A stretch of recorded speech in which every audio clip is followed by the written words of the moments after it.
I just, I just, I just speak my peace, keep my peace. First things first, I want to start this episode off by wishing a happy birthday to my late grandfather, who we wish was here to celebrate his birthday with his family and friends. One of the greatest examples of a man I have ever known, and I am forever grateful for that.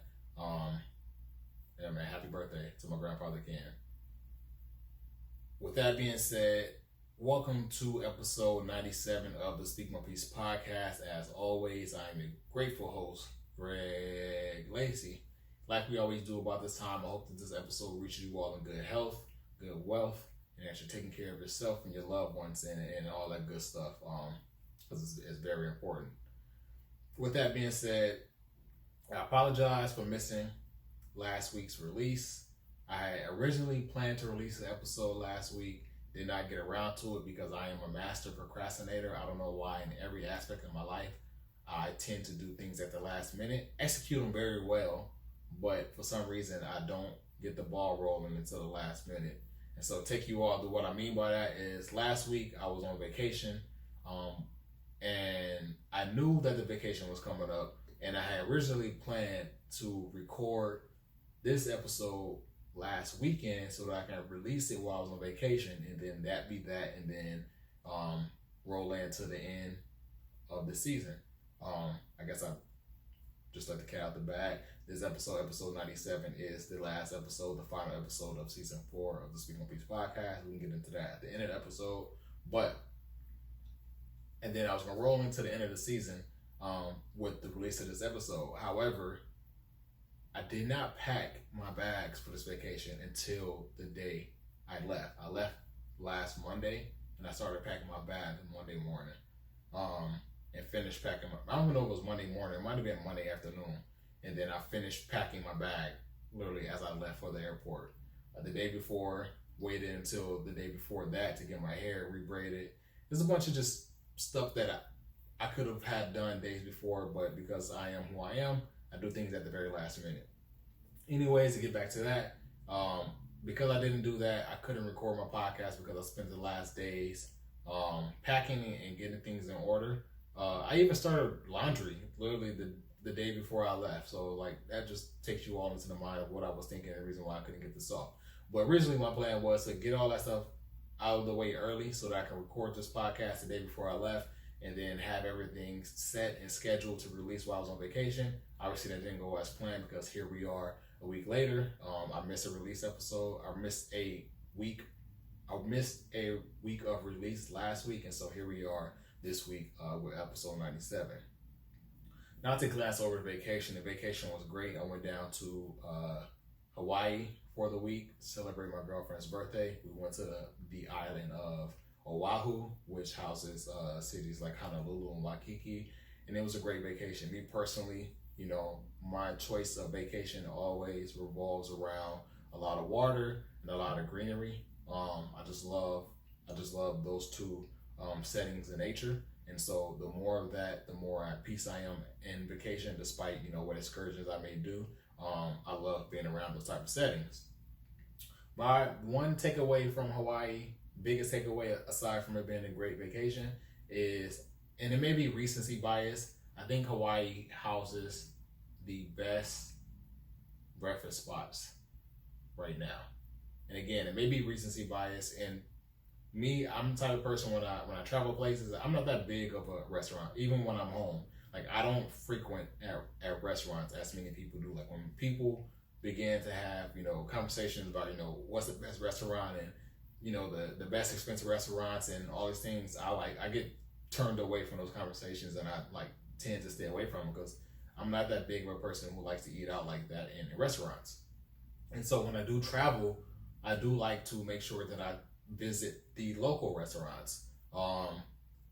Particularly here in the States, when I travel, I look specifically for the Black-owned businesses. If I go out of the States or I go somewhere international, if there aren't that many Black-owned businesses or if there aren't Black-owned businesses, I tend to stop with the local owned businesses.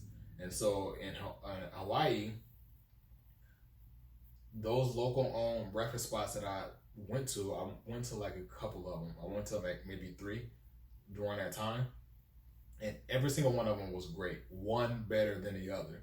Like the first one I had the first day, and I wish I had all the names on hand. I probably should have did that before I started recording this podcast. But if any one of you end up traveling to Oahu and want to know those names, I will gladly share them.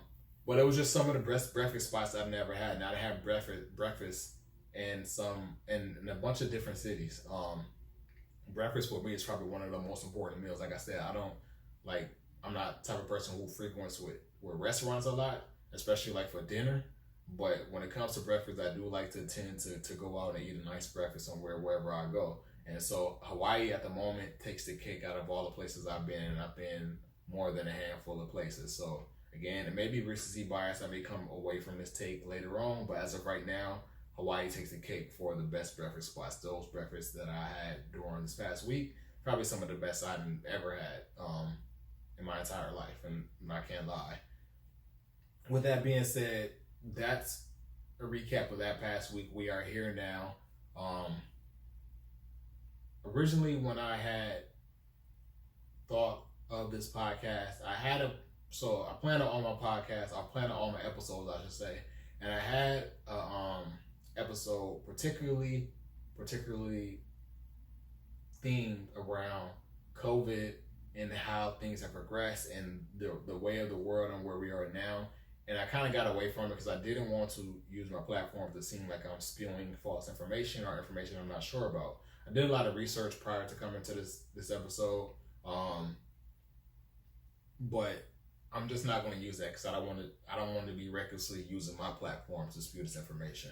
But the reason why I even decided to even speak about this is because, for one, we know the state of the world that we're in right now. You know, internationally, there are variants that are sweeping through many countries. A couple of those variants are now here domestically in the United States. But at the same time, the United States is damn near fully open. Like some of the biggest states in the United States are now allowing, restaurants to operate at 100% capacity, mandate their own mask orders. A lot of more people are vaccinated. And so we are in a different time than we have been in the past year and a half. With that being said, there's also more news going around about the origin of the coronavirus. And that is what sparked an idea for me to tailor this episode specifically around that. And I just got away from it because I just didn't want to be reckless in the information that I'm spewing. But I will say here today that I'm recording this episode, I am not of the same mindset that I once was, especially like being extra precautionary, making sure that I use my platform to tell everyone to be extra careful, using my platform to tell everyone to, not be out here being reckless. I can't today bring myself to use my platform to do so. I do believe that you all should exercise the right precautions to take care of yourself, because no matter how I feel or no matter how anyone else feels in regards to COVID, it's real. It's claiming the lives of many people. Where I hesitate at is that the guidance in battling COVID it's all over the place. I think that, as more people got vaccinated, more states started to be more lenient with, the mask mandates and the stay-at-home orders. And it kind of like the message that has been put out in the past month or two, it just been misconstrued. It was like, masked people can be outside without masks. I mean, vaccinated people can be outside without masks, but if you're not vaccinated, you shouldn't be outside. And then there was like a misconstrued message after that. It was like, no, even if you're not vaccinated, you can be outside without masks. Just be mindful of who you're around. And then it changed from that to like, well, you can only be outside without masks if you're not vaccinated, if you're around people in your household, or then that changed to like you can only. And again, this is why, and just full disclaimer before I even get deeper into this episode, don't take my word as law. Don't take my word as that of a doctor, because it's not that, and I'm not that educated in that realm. What I know is just what I've seen from what I watch on the news, from what I read in media, and also the information that's provided for me from what I can gather on the internet. That's literally where I'm coming from. And that's not even what I'm using this episode as to tell you all how to live your life. I'm just telling you all where I'm at in my mind. Because again, this podcast is a medium for me to speak my piece on how I feel and where I'm currently at and how I'm dealing with things. And so I would be remiss if I didn't come to my platform to speak to you all and tell you all how I'm feeling and how my feelings are developing in regards to a certain matter, and just letting you all know how I'm getting to how I got there. And so that's where I'm taking you all right now. So where I'm seeing the misconstrued messages coming from the government versus the CDC. I'm seeing incentives-based vaccination. I'm pretty sure you all have seen it. There's been literally lotteries for people who have been vaccinated. It's been going on for the past month or two. Basically, if you get vaccinated, your name will be entered in a lottery and you will be able to get this prize. Again, I'm not against vaccination. I'm not using my platform to tell people not to get vaccinated. But that to me kind of like makes me, turn on my head, like, what actually is this? Because for one, these lotteries that they're entering these people's names in are not small lotteries. It's not a couple $100s, not a couple $1,000. It's like 6 digits and 7 digits and 8 digit numbers that these people are being entered in. And I'm just confused as to where is this money coming from? Where is this resources coming from? Is this taxpaying dollars? And I'm pretty sure all this information is available. I didn't do my research in that realm. I didn't have to, because just making vaccination an incentive-based thing for me was enough. Especially when we live in a world to where our country is more developed than a lot of other countries and a lot of other continents.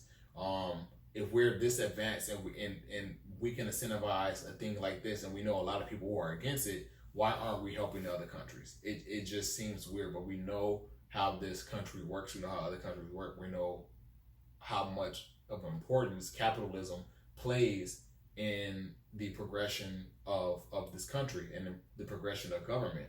Another thing that, made me turn my cheek was in the early stages of COVID here locally in California. We had our governor who someone, I look to a lot in dealing with, this COVID and battling COVID. I felt like he dealt with it great as far as like shutting everything down to make sure everybody's not outside. But I remember early within the stay-at-home orders, people were mad at him because he was shutting down a lot of businesses, but he owns, a local business in Northern California, a winery business, and he was allowing that to operate while he was shutting down, while he was forcing other things to operate. That to me, it was kind of fishy to me. It kind of tells me, what we see a lot of politics is that money talks. And so, he can afford to shut down all these, locally owned businesses, and these people, they're going out of business, they're losing a lot of money, and despite that, he's still running his own. Another thing that made me turn my cheek up at him was while he was recommending the stay-at-home order and recommending the social distancing and recommending we don't do these things in the midst of this pandemic, he had got caught at a dinner party. There was like more than 12 people sitting at, wasn't on social distancing. They were at a regular table. Everyone sitting close by, hugging, kissing, talking, whatever the case it may be. And I remember seeing this on the news and, kind of being weirded out by that. But knowing that COVID is still a real thing and COVID is still claiming lives, and just like the guidance that has been provided by our government, the guidance that's been provided by our governor, it kind of made me, question how we were going about this. And this episode is in no way to try to overrule, try to overthrow, or try to endorse, because we are in California, we are in election season, and people are starting to, for one, they are trying to get our current governor out of office, and other people are trying to run in his place.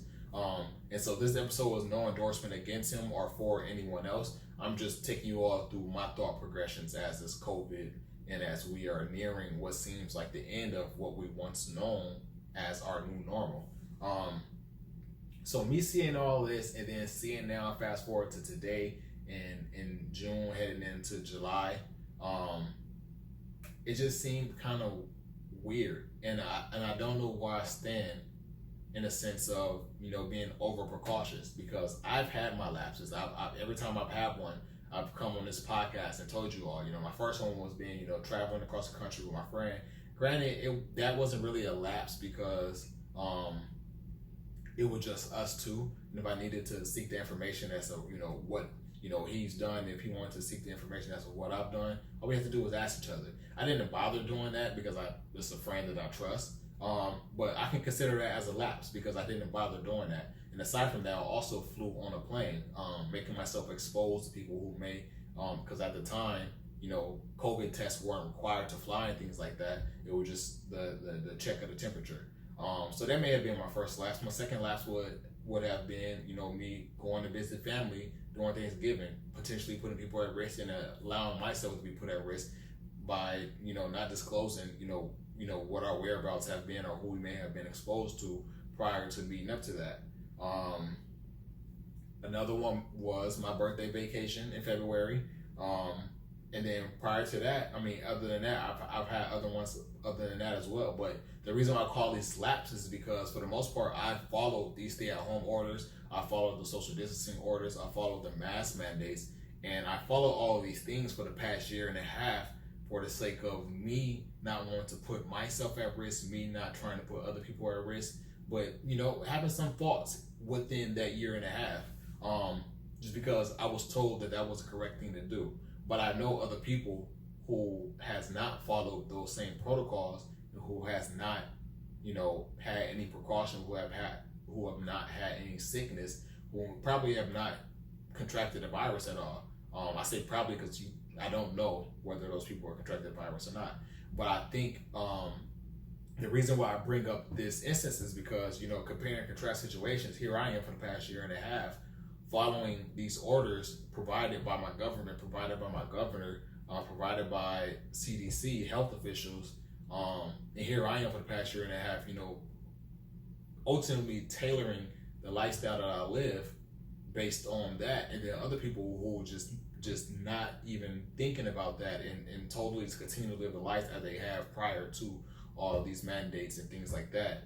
And compare and contrast our lives, I ultimately tailored my life for as far as I know, I've had almost 10 coronavirus tests in the past year, and I've never contracted a virus now up to this point. My most recent one being last weekend, I took on Sunday, and then I know other people who have done the complete opposite of me, and I don't know if they're doing the same thing as far as testing, but they haven't contracted a virus. And that just puts me in a weird situation. Damn, I just wasted, I don't want to say I wasted a year and a half, but my whole year and a half was altered by what someone who wasn't even following their own rules set for me. And the reason why I bring it all to you all in this episode, and the reason why I'm speaking out loud about it is because it's we're in a very weird space because this thing is real. It's claiming a lot of lives. I personally thank God that I don't know anyone whose life has been claimed by it. I know people who have contracted it, but they've come out on top. I know people whose lives have been claimed by it. But I just think that, as much as that man is an idiot, as much as he's a doofus, number 45 was one of the early people who spoke about this thing being treated as just a more advanced flu. And I think that's exactly what it is. I don't think that this entire mandate, I don't think this entire shutdown for the past year and a half has been effective. Or I'm not going to say it hasn't been effective because it has been effective. I don't think it was needed. I think the mask mandate was needed. I think the guidelines for telling people how to, cleanse themselves and protect their hygiene was needed. But I'm not exactly sure shutting down the entire world for a year and a half, almost 2 years, was exactly needed. Again, this is just me thinking out loud. I don't have the answers, but I'm just thinking about how we go about our lives with knowing the flu is still out there. I wholeheartedly believe it's going to be the same thing for coronavirus going forward.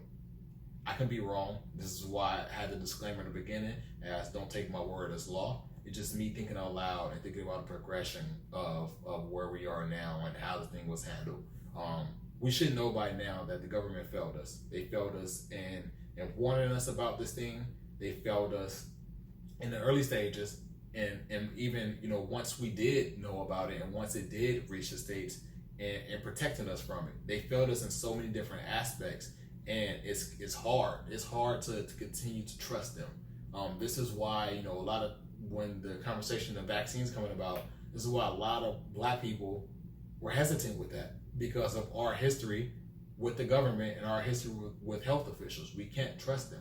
And here I am back to that, I've spent a whole year and a half in trusting them and trusting their words.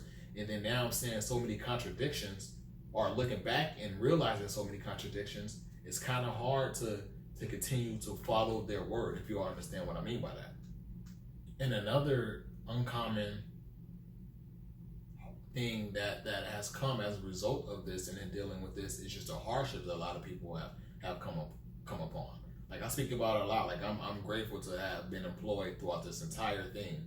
But there's a lot of people who hasn't been employed. There's a lot of people who ran their own businesses and lost everything. There's a lot of people who just weren't, who have been struggling more now than ever as a result of these misconstrued messages that were applied across this country and across the globe.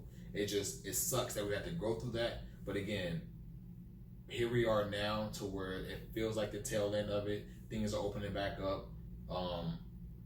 Restaurants and businesses and public, gatherings and things like that, they're allowed to be able to operate 100% capacity because of the rising number of people who are vaccinated within the counties, and because of decline in the number of COVID cases, especially the COVID fatalities.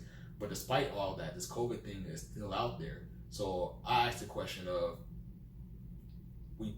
shouldn't we have been able to, are the vaccines that effective?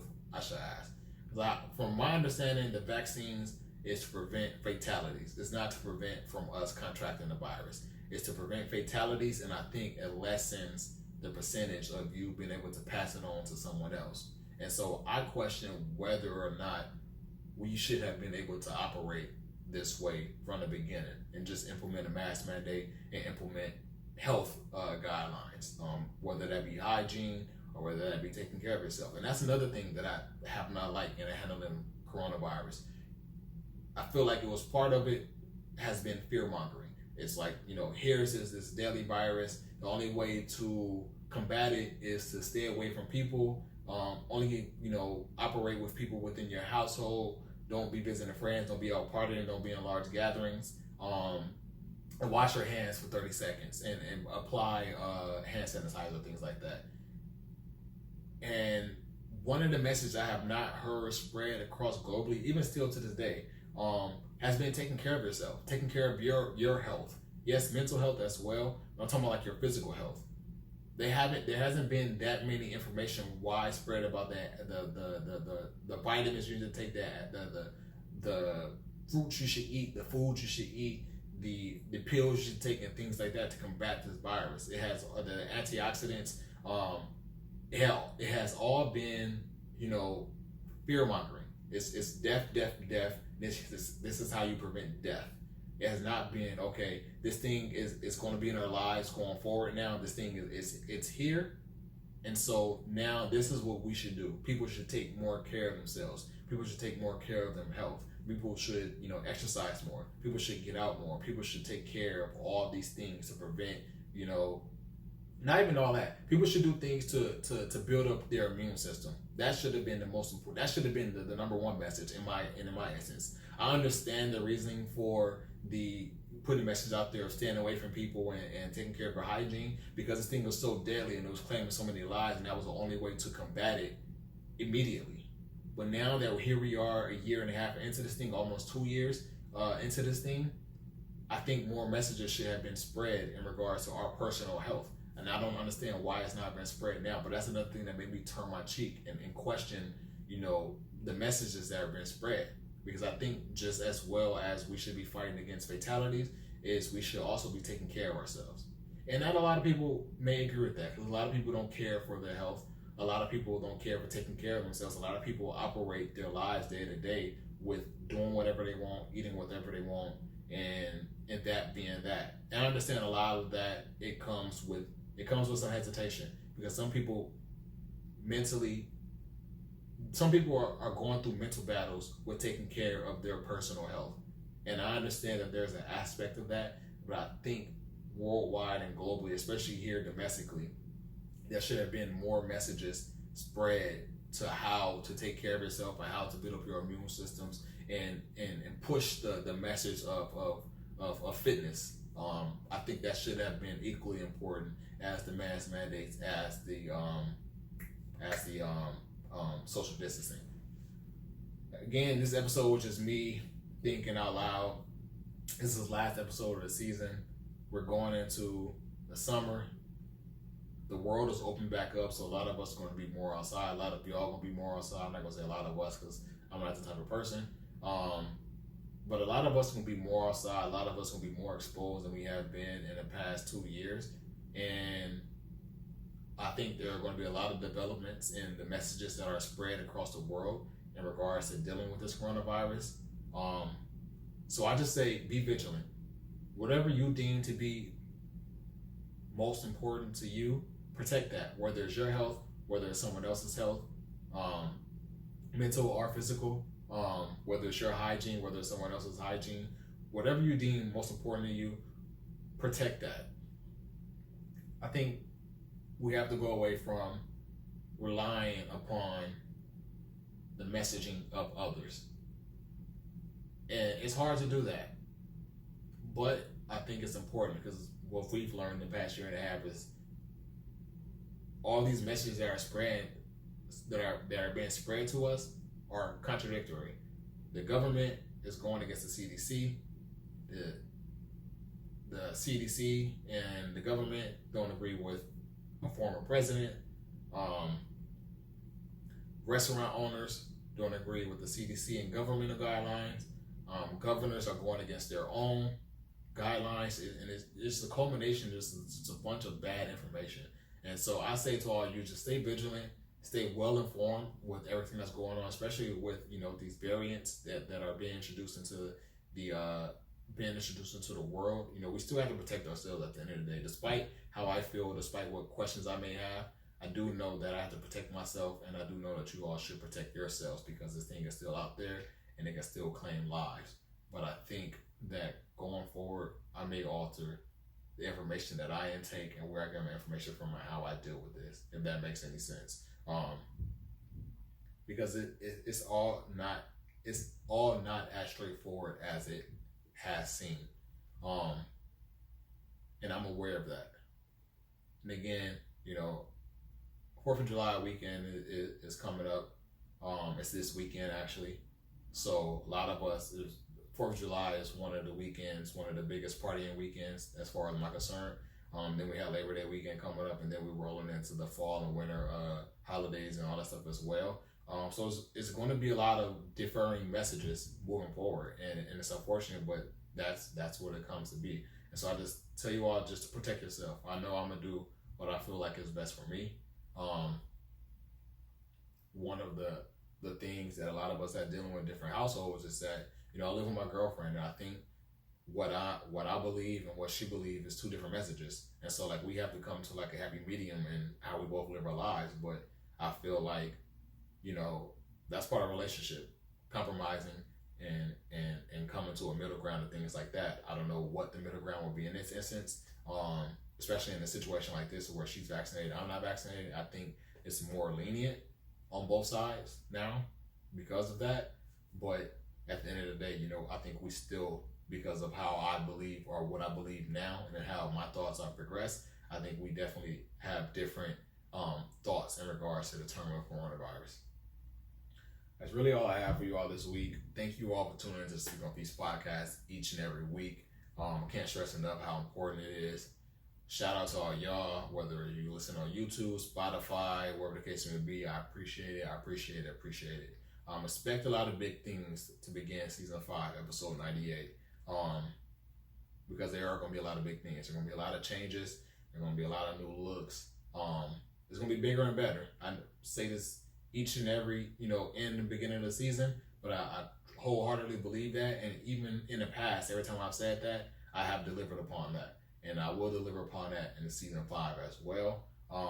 Shout out to my sister. I was speaking about the YouTube community. If it wasn't for her braiding my hair, there will be no YouTube episode because I wouldn't be on YouTube with a big afro every week. I just wouldn't want to do that. But if it wasn't for her, we wouldn't have those YouTube episodes. I wouldn't be visually recording the episodes if I didn't have my hair braided. Shout out to you all for tuning in. In my absence, please like and subscribe and share the podcast. I can't stress enough how important that is. Word of mouth is keeping this podcast going. For those of you who don't follow me on Instagram, follow me at Speak My Peace Pod. Once again, my Instagram handle is Speak My Peace Pod. There won't be any new releases for a little while, but I will be active on my social media handle, whether that's going live, whether that's sharing different posts and having conversations and discussions about different things like that. I will be active on my social media in my absence. But again, thank you all for tuning in to Speak My Peace Podcast. This is the end of season 4. I'm very excited for what we have on the horizon. Before we do get out of here, my what to watch for this week is Summer of Soul on Hulu, releasing on Friday, July 2nd. Once again, my what to watch for this week is Summer of Soul on Hulu, releasing on Friday, July 2nd. That's the Speaking Peace Podcast for the season. I'm out.